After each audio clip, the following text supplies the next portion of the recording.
Chapter 8. So where we left off, we have a big argument at the Plaza Hotel. Tom exposes Gatsby for being a bootlegger and probably involved in some sort of gang activity.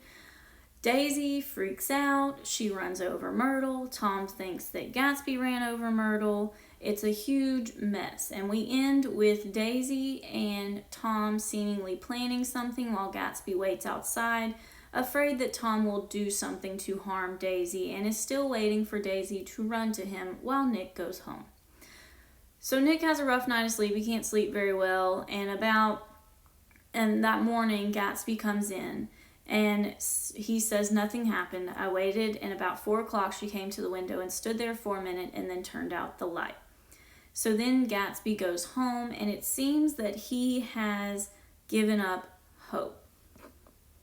So Nick tries to encourage him to go away, and Gatsby says, go away now.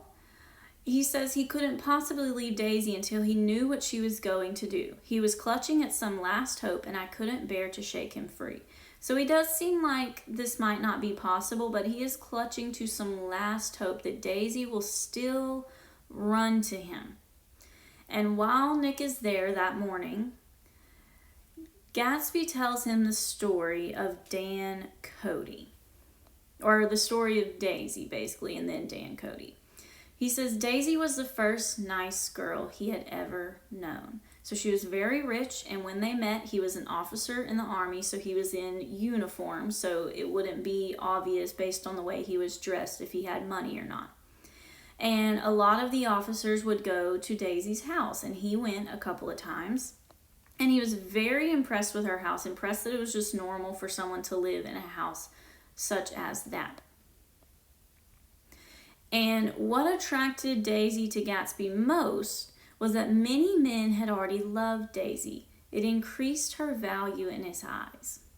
So because Daisy has a lot of people attracted to her, it makes Gatsby want her even more. And he had no money at that point that he met Daisy, but the uniform hides all of that. And when he starts to see Daisy, he gives her this false sense of security that he would be able to financially support her. And it's not really he lies to her, but he doesn't tell her that he doesn't have any money. And then he realizes over time how much he loves Daisy.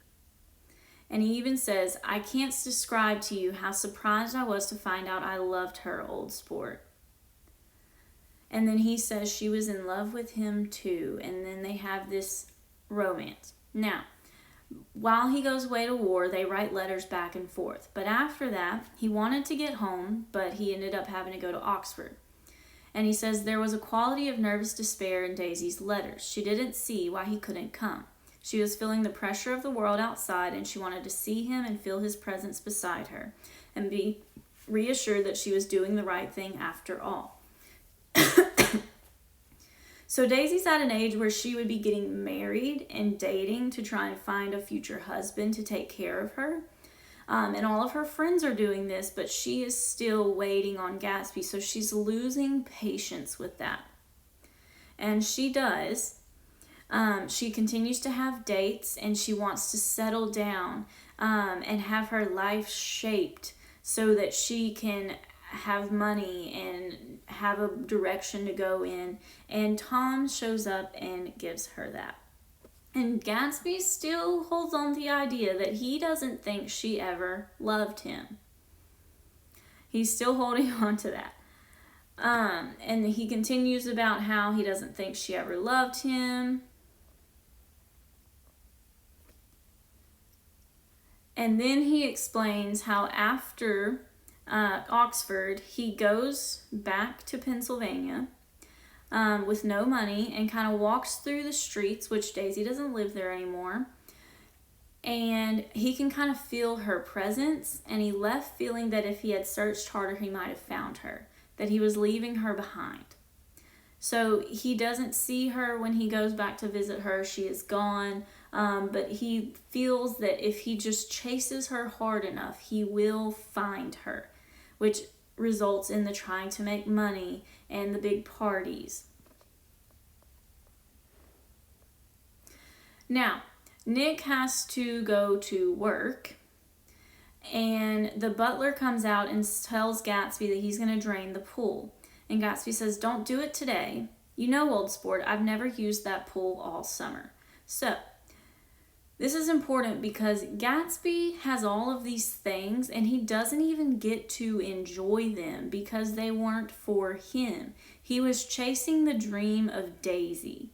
And all of these things that he has, like a pool, he doesn't use for himself. He used it to try to impress Daisy. And now that Daisy is slipping away, he thinks he might enjoy one of the things that he has.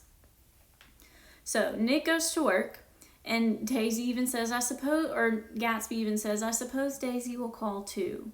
So he's still got kind of a little hope.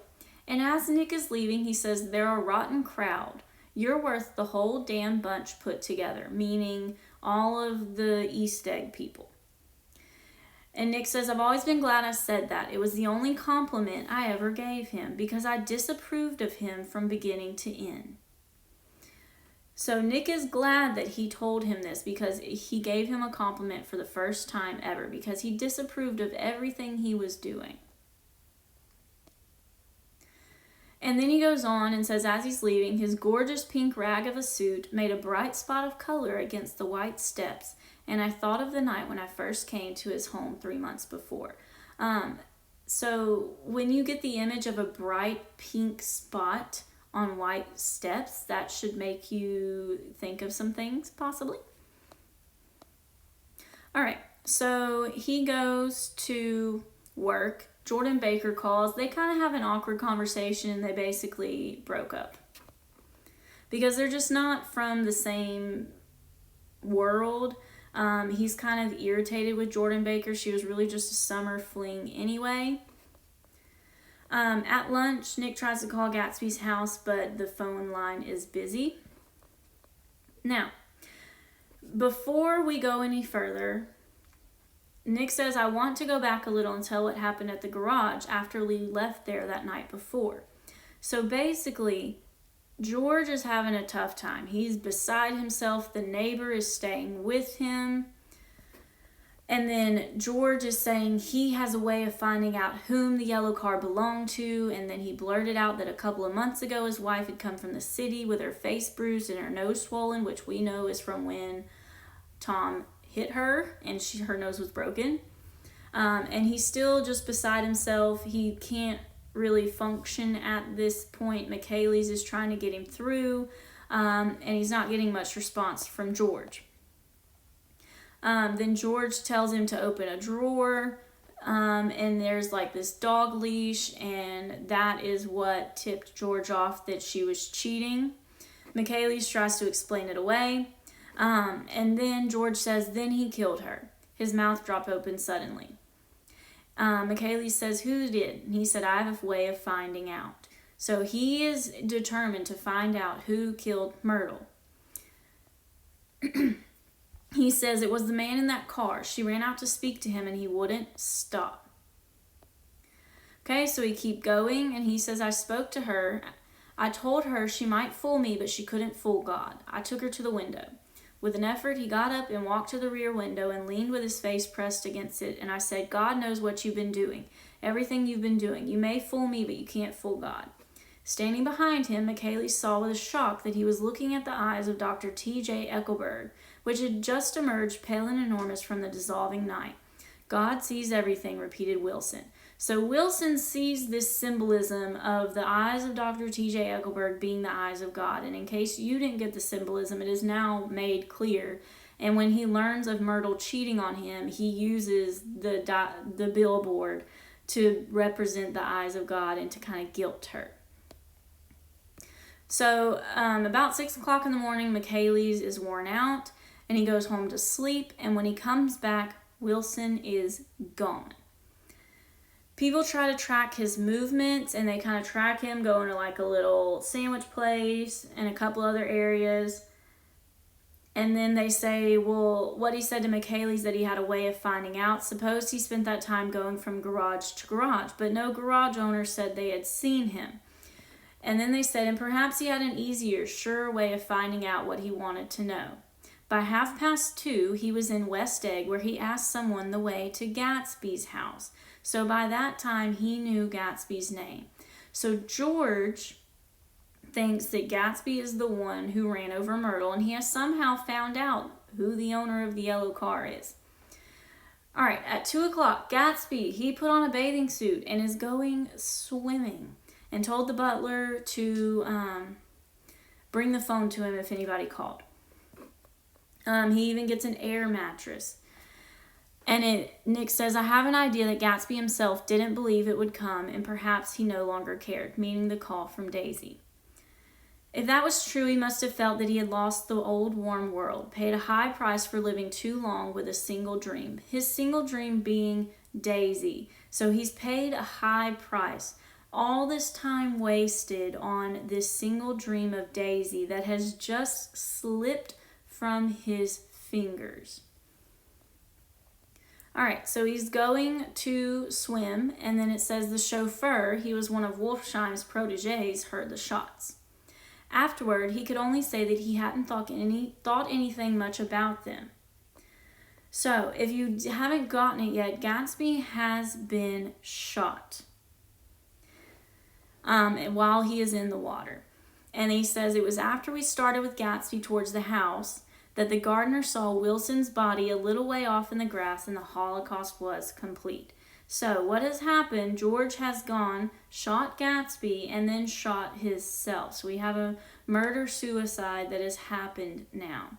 So obviously, Daisy and Gatsby will not be together. But we don't know how Daisy will react to this news.